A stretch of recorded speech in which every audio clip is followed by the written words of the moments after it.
When Jamie Hand and I produced the documentary From the Marsh back in 2019, we did over 6 hours of interviews with some of the best decoy carvers in the country and boiled it down to less than 30 minutes. We put away the footage that we didn't use, and even at that time I knew we had some real treasure tucked away, and that bothered me. What we would like to do now is to present footage from those first interviews, which were taken in the shops of the carvers amid their tools and paints. We hope that you will find it worthwhile to listen to the wit and wisdom of one carver at a time.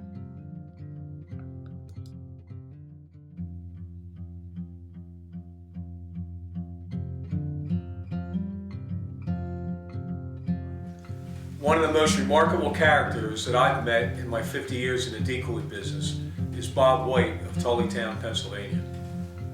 He's a legendary figure, known not only for his skill as a decoy maker, but as a bird hunter as well. His reputation is such that he's known affectionately by his peers and admirers as the Bob Father. Here's a man who grew up in the urban environment of 1950s Trenton, New Jersey, who gunned for ducks out of his own skull boat at age 13 before attending school for the day, who trapped for furs and gigged bullfrogs all within walking distance of home. A storyteller and historian in his own right, Bob likely knows more about Delaware River decoys and their makers than anyone alive today. Bob started carving as a boy, began picking decoys as a young man, and has been a master carver and knowledgeable collector for most of his adult life.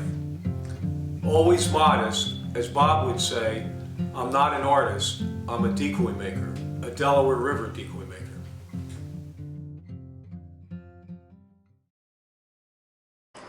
Well, I started, of course, in the late 40s and early 50s. My brother was a hunter, 10 years older than me. My father was a hunter. All my uncles were hunters. And just about everyone in the neighborhood, Europeans that settled there, were all hunters. So naturally, I had grown up hunting and fishing and trapping. And I remember particularly duck hunting with me, because my brother was a big duck hunter, but I remember going to school, high school, and we had to be in by 9 o'clock. I would get up early 6, and we'd walk down to the railroad tracks, down to the river carrying a scull lure, and we kept our boat down along the water and shoot some ducks in the morning. You get back in time to walk a couple miles to high school and get in before 9 o'clock. That's youth. Only a young kid could do that. My legs wouldn't let me do it today. And then I would come home after all that, getting up early in the morning, and stay extra time after school on a swim team to practice. And come home in the middle of winter, in a freezing winter, with a wet head. Of course, never dried my head. I was a big, tough guy. And walk miles to go home with the wet head through that neighborhood. But, you know, I wouldn't want it any other way. It was just so much fun. And I also, it stands out in my mind, I would check my traps in the morning. Always trap for muskrats. I still got the traps. And then, like I said, in those days, every corner had a store, because there was only one A&P. There wasn't big supermarkets. And everybody knew me. All the people that owned these stores, there's Bobby White. And I'd come home with the gun on my... Today they would lock you up and send out the squads and block off the street and say, there's a man carrying a gun. Today we all did. I had my hip boots, and I'd go by the store and, what you get, Bobby? And I'd raise up them squirrels there, or the ducks or whatever. And, oh, nice day. That's what we did. That's what we all did. That was my beginning in my early years. Well, I started. Well, we're really back. I made my first one in 3rd grade as a project. It was a cork bird. I do remember it was cork. I remember it was a hen mallard. That's all I remember. Whatever happened to it, I don't know. But I was influenced by my brother. My brother was 10 years older. He carved, and a few guys in the neighborhood carved. So I advanced on to when I started hunting. Started 13 duck hunting.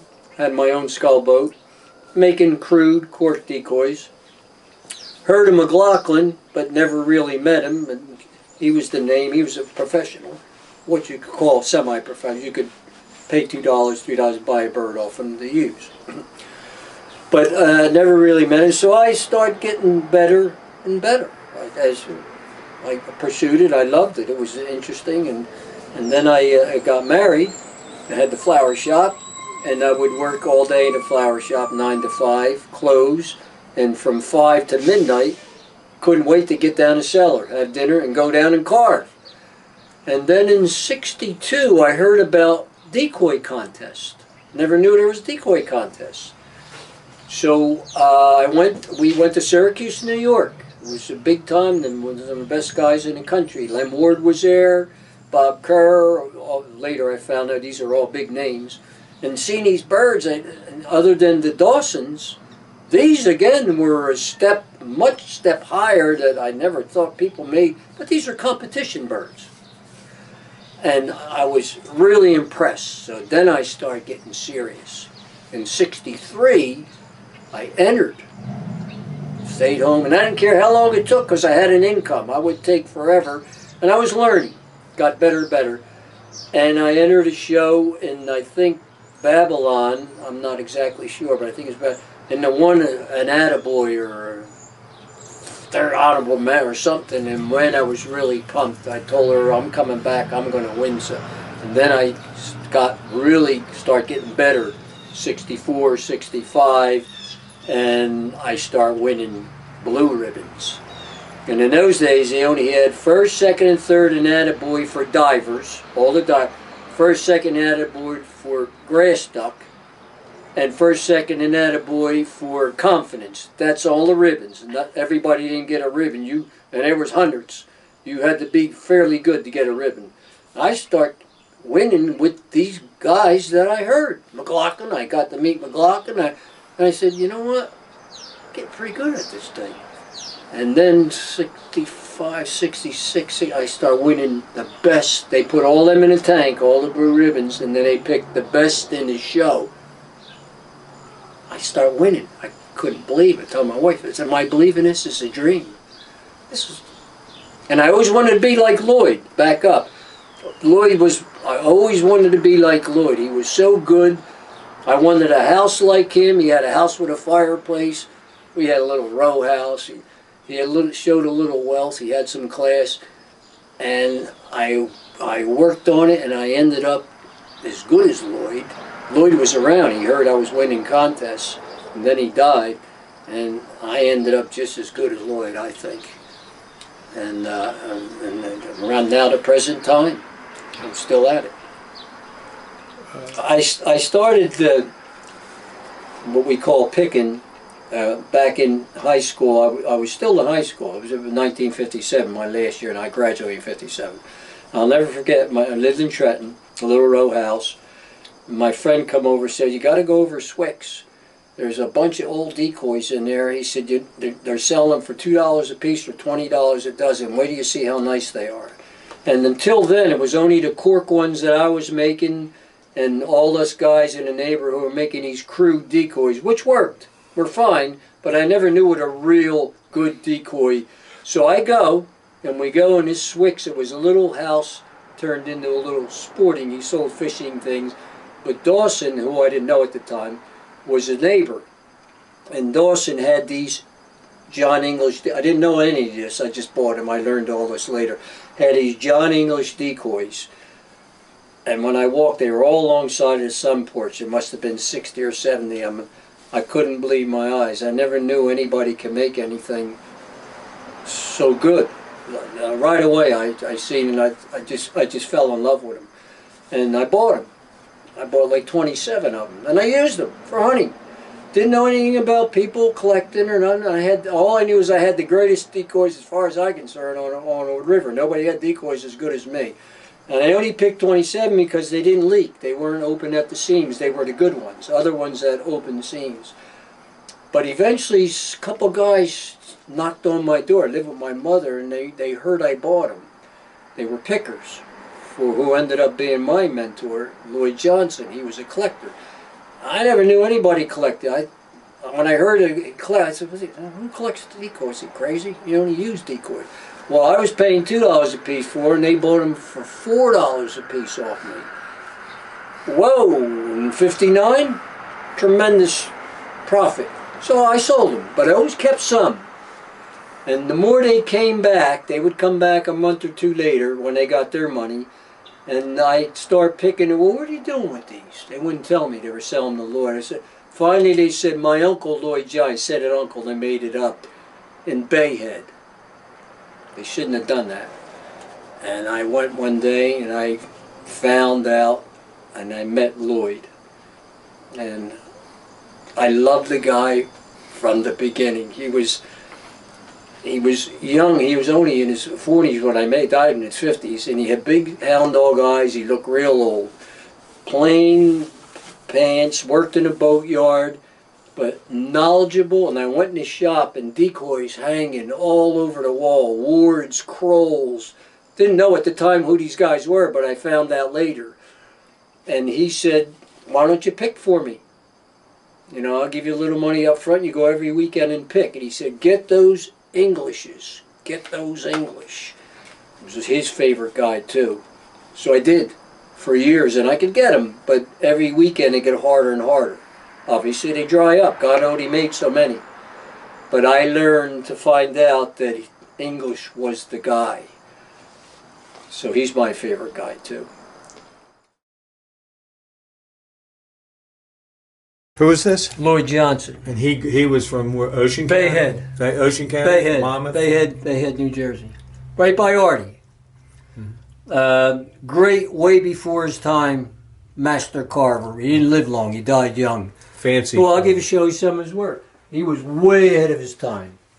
Nobody back then, 64, was doing work like this. He liked shorebirds.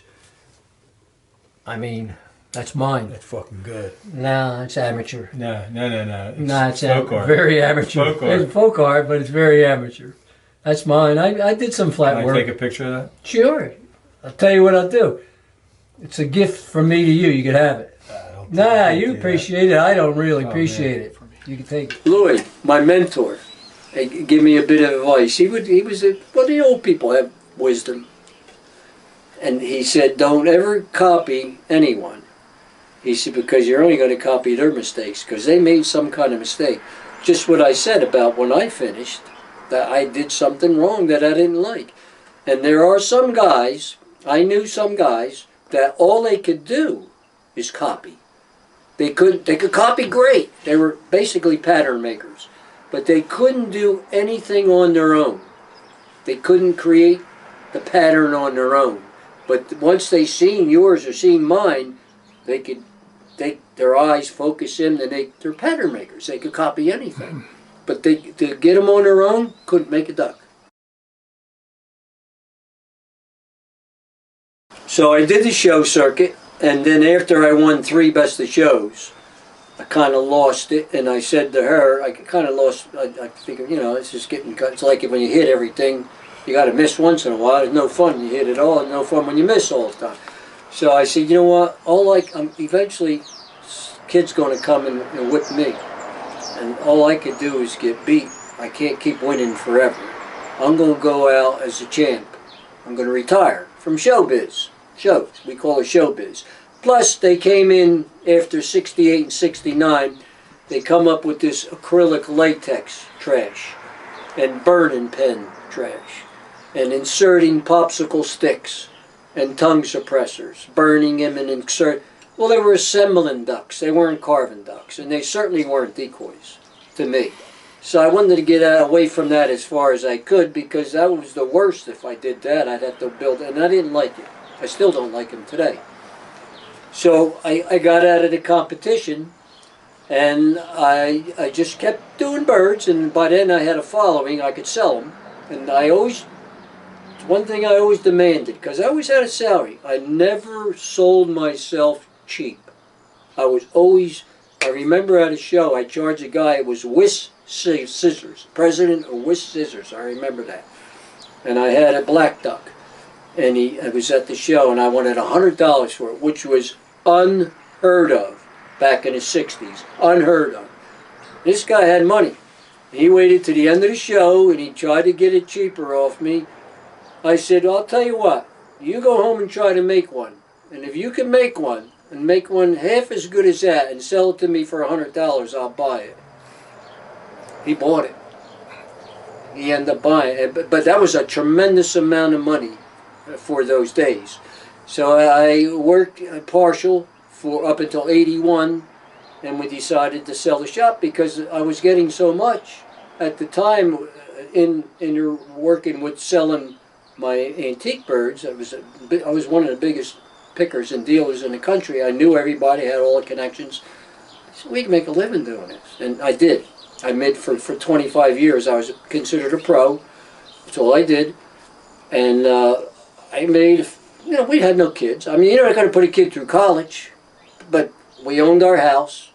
We own everything like I do now. I don't need much money to get by, even now. I don't need a lot of money. And we didn't then. And it was good. I wouldn't have no other way. I hunted whenever I wanted. Could take off when I want. We're doing it now. What was better than that? John English, to me, was the true, I don't know for sure, I can't prove it, but I think he was the true guy that started what we call traditional Delaware River decoys, which was a light, undersized, hollow, with a little carved tail or little carved wings, caricature of a duck, really.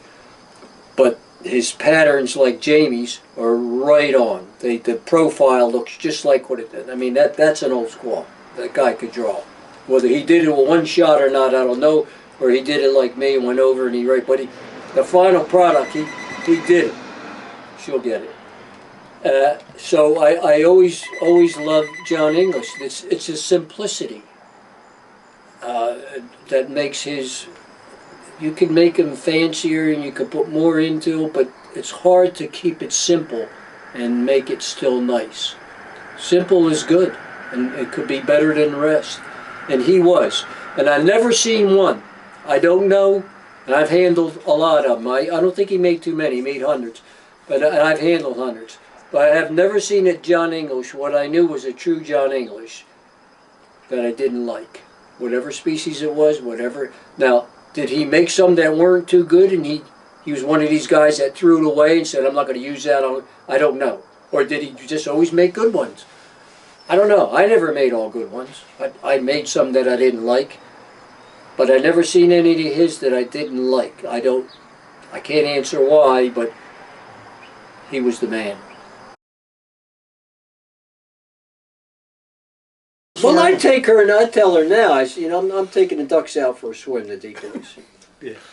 She would just, what'd you get? I said, I just took the guys out for a swim. It's like my kids. You know, I took them, and I do. I like to see them floating. And I get a kick out of them, and then I look at them, and I say, well, maybe I ought to change that, man. Sometimes they look so real. When we used to scull, I don't scull anymore. I sold that boat. I got to deliver it Friday because I can't kneel anymore. I got titanium knees, and my doctor said don't kneel.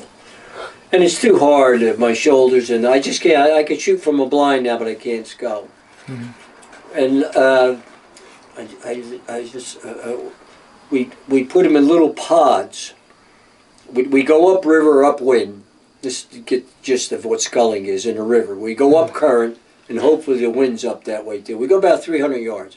But before that, we set it in pods, 4s and 5s, a little pod, drop 10 feet, put another pod, drop, and then at the end, put the remaining at the end. So then when you started, the bird will land into the wind, always. He lands up at the head of the pods. He'll land up by the first pod. And he'll settle down by the first 4 or 5 ducks. And all of a sudden he sees this boat. You've seen it out there with we call it trash, with the weeds on it. But he's used to weeds floating low. Logs. He sees it, and then you're getting a little closer. You're not in range yet, but he said, well, I don't know, maybe he drops back to the second pod. He's getting, and then you're getting a little closer, and his head's getting up, and he's something wrong. He'll go down to the next pod. Finally, he'll go down to the last pod, and that's the most, and he'll figure, well, these guys ain't moving. I don't know how smart is that. I guess I better wait till this thing passes. And then you get so, it's a deadly way to hunt. You get so close, he can see movement.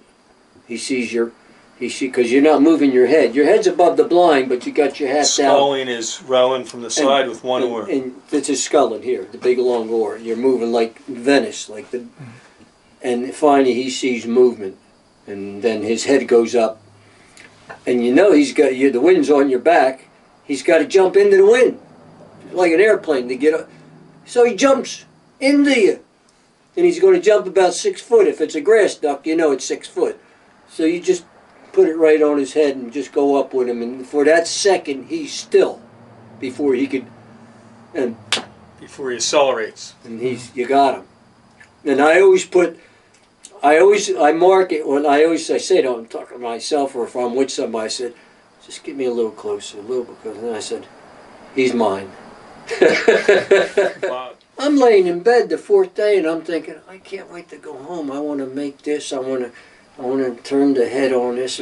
So even to this day, that was about 10 years ago. We went. Even to this day, I'm retired. Don't need the money.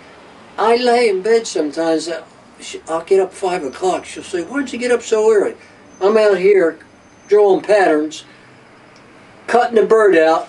By 5 o'clock at night, it looks like something. It's ready to be sanded, put the eyes in, and next day I paint it. And I don't rest until I complete it. And I'm fascinated that I can do that.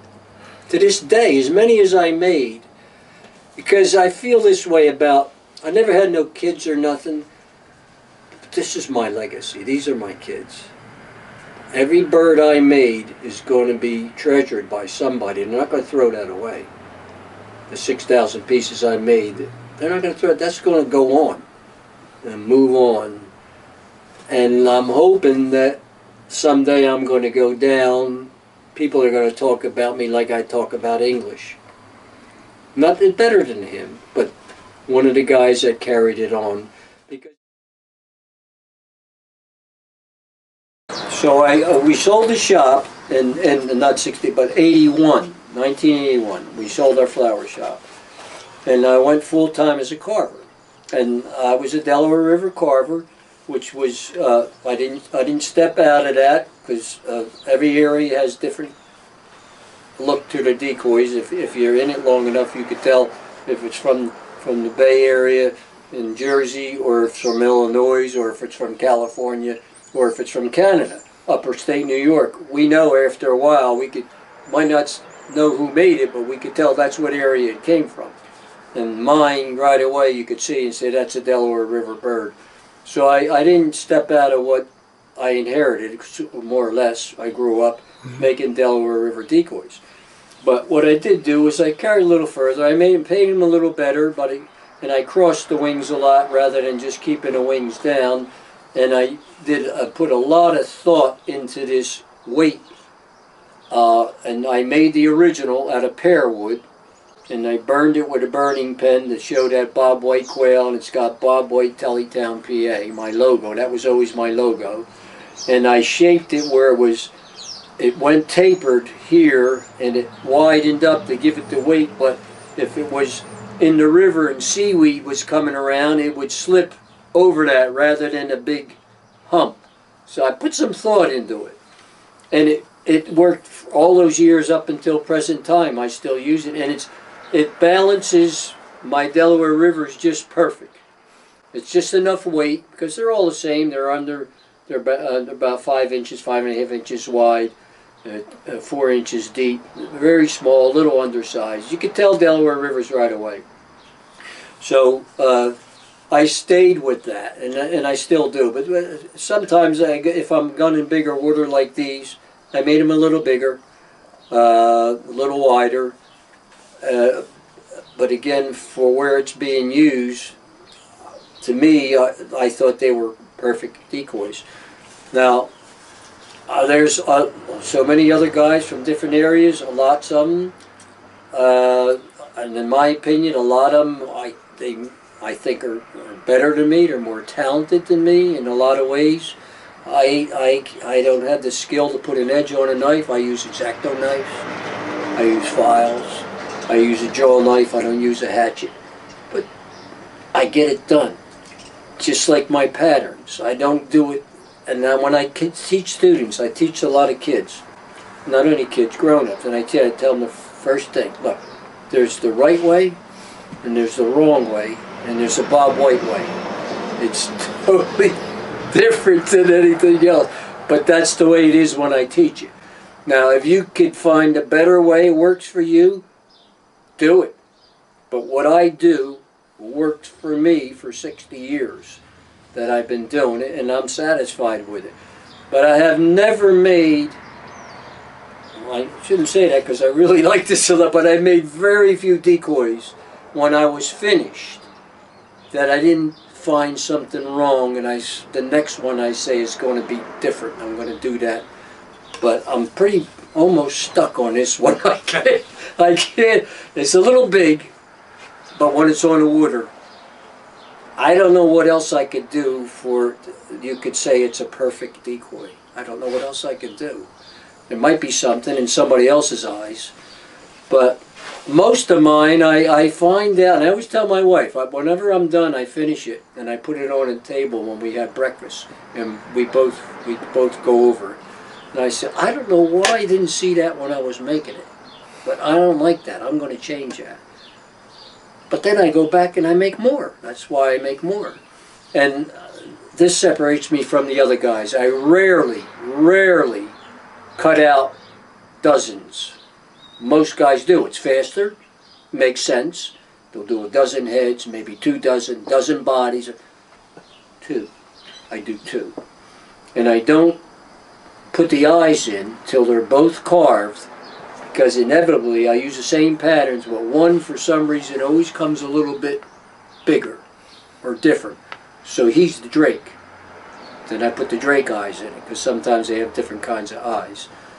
And that's the way I work it. Sometimes I only do 1, especially if it's geese. But that's just what I got used to doing. I'm not saying that's right or wrong. That's me. That's the way Bob White does it. George and Jamie like the dozen game. That's fine. Whatever, and that makes sense. But again, I never really needed the money that much. I always had an income other than this, so I could do things that I wanted to do. I had a little more freedom than you guys, and I could be selective in what I made. I rarely took orders. I made what I wanted to make, and then I would call you and say, listen, I just finished this black duck. I think it came pretty nice. You may want it. You want to come over and look at it? I have never, ever had anybody say no.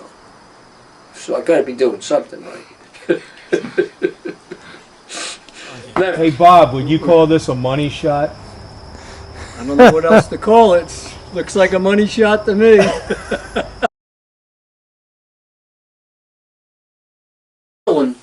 The kids were breaking in and stealing the decoys. She had hundreds of them. All good stuff. So she moves, and I bought a bunch off her before she moved. And then she moved up near Radnor, Pennsylvania. That's where he's from.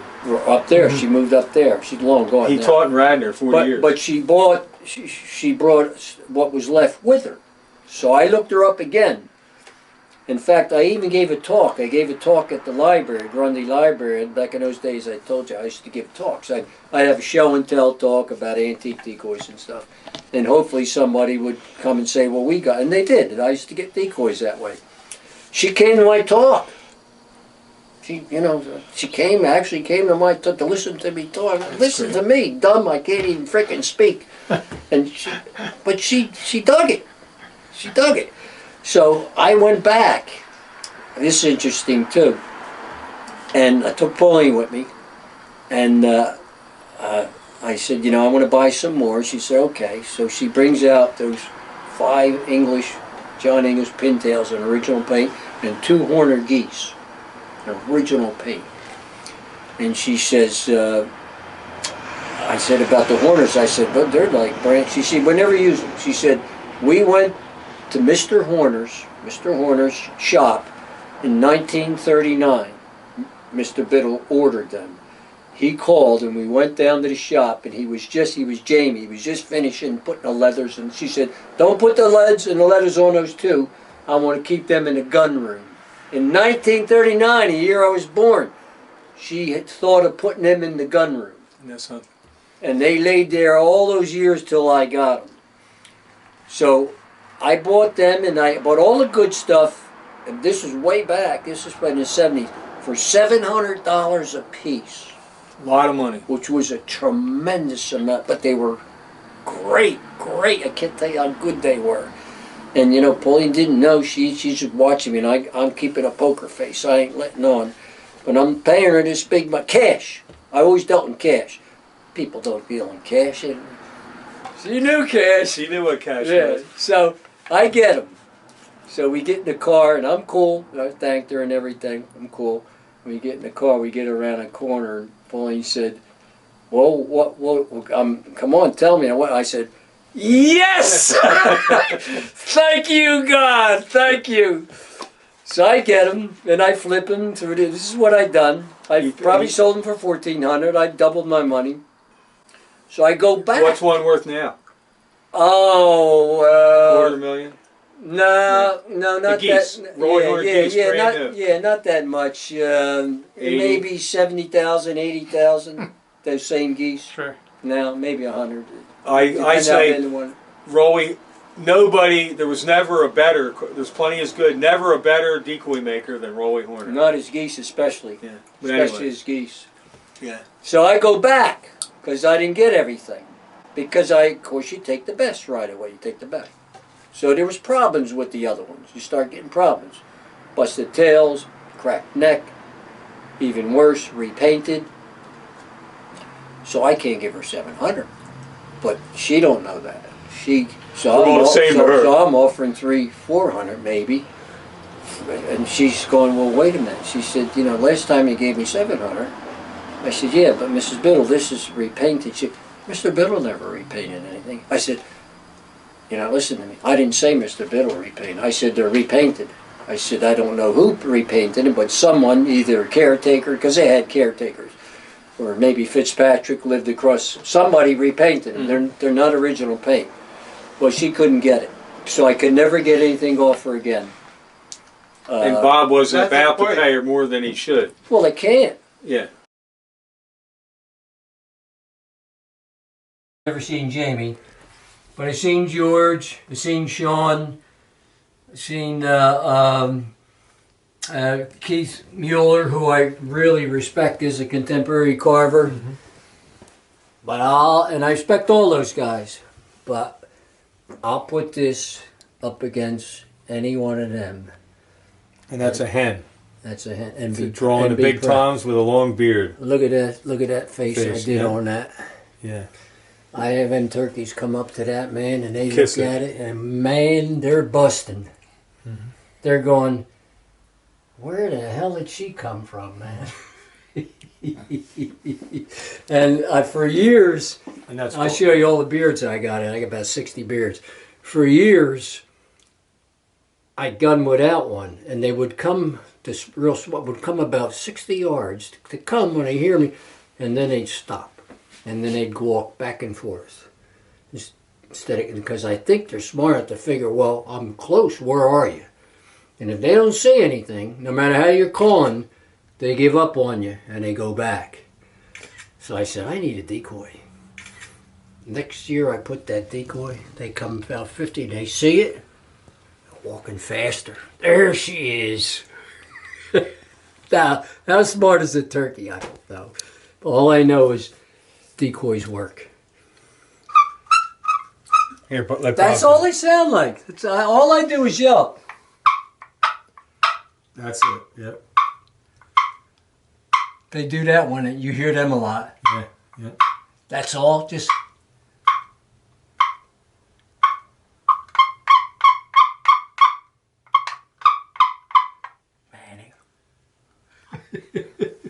I made that out of cedar and personalized it. Collectors start figuring out they all have that, so there's maybe 20 some, but only one has A female and a male. Male and female bobwhite quail. That's the only one? That's the only one. That's the real special one, that one. Plus, it's a Drake mallard in what we call a molt. It's losing its feathers. It's just coming back in this time of the year that we kill a lot. And it kind of looks like a hen, but we know it's a drake. You can see it has a drake, the ass end, but it kind of has a hen head.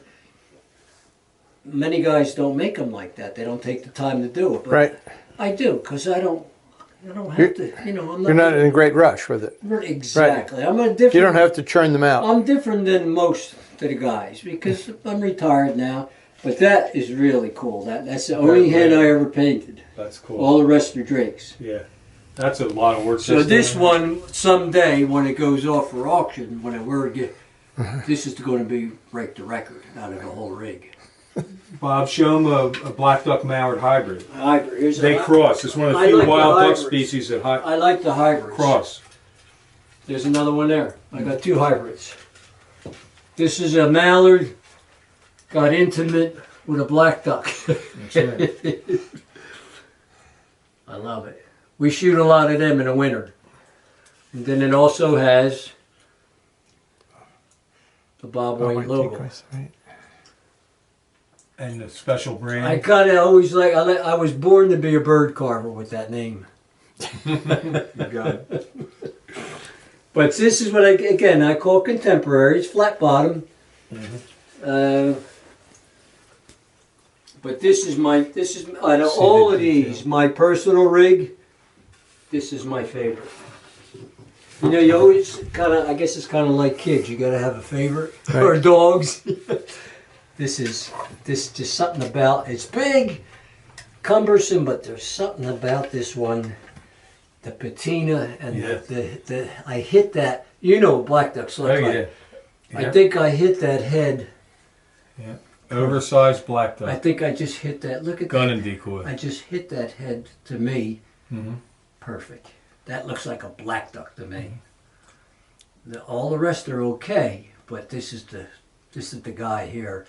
And the difference between me and most guys, and again, because I have time to do this, most guys will do a black duck black and feather, umber. I got black, umber. I got all different colors, shades, which a real black duck, as you know, has. Yep. A little burnt umber in there. I mix all my colors and blend them all together. And when they get, and I use oil-based paints, it gets that patina. To me, that's as good as to be anybody, any maker, anywhere. I could say it. I'm not bragging. It's just the way it is. But look at those wings, and that ain't never going to break. Yep. And remember, we were talking about that. That's a killer bird. You couldn't put a price on that bird for me. That borderline between subtle, sleek, simple carving. Not real garish. But then you'll see a hint of detail in the carving and the paint. Subtle little but details. But not that much, though. Yeah, that you don't even notice. Yeah. You don't even notice until you look at them closely. Tell you another thing about me. If you take Jamie, George, Sean, all their things are clean cut. Their cuts, their sanding is perfect. I'm rough, man. I don't use sharp knives. I don't know how to put an edge on a knife. I don't take the time. I use files. All my stuff is rough. Not real rough, but compared to them. But I look at a decoy as not being real smooth. I look at a decoy like a real duck, even mussed up. I don't like all even, like shingles on a roof. Some of these guys, they look like shingles, like a Howard Johnson. I like them mixed up and blended, and that's the way I see them. Jim, get a close up of but that face. that's the difference of carvers. You know what I'm saying? I'm not saying they're bad. I'm saying we're different. We're all different. That's a killer. Isn't that beautiful? That's a killer. To me, it's a killer. One of a kind. Yeah, that's the rarest Delaware River there is. and that's a duck that swims in the surf in the winter at Stone Harbor, right down 96th Street. You can see him bouncing in the breakers, Bob. The guy that made that was born 1847, born.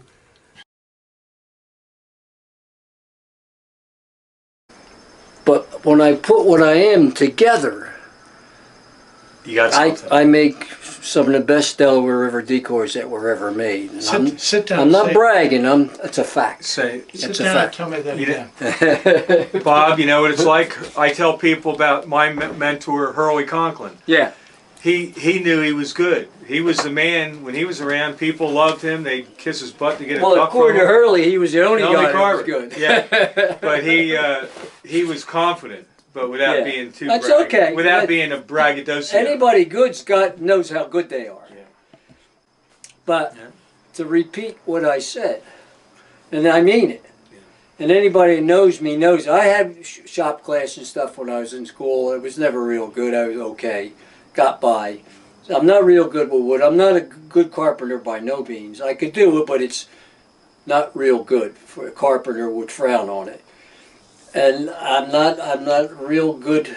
Some artists paint. They paint better than me. And when I draw my patterns, I can't draw one shot and it's done. I got to go over, erase. I got to go over. But eventually, I get it. What in my eyes, what I think is right. But when I put all those together, what I can do, a little bit in each area, I feel I made, up to this point in my life, some of the best Delaware Rivers ever created on this. I'm only going to take off from the English family. John English was my idol. I just improved his, I think. Went up a couple steps. But as I told you before, I go up just so high, but in my eyes, if I go any higher, I could do fancier. They're not decoys. They don't look like decoys to me. So I get right under that. That puts me in another level if I go too high. I don't ever want to be put in that level. I just make decoys. I'm a decoy maker. You can call me an artist. You can call me what I've been called worse. But some people come in here and think I'm an artist. That's okay. I make decoys. Delaware River decoys.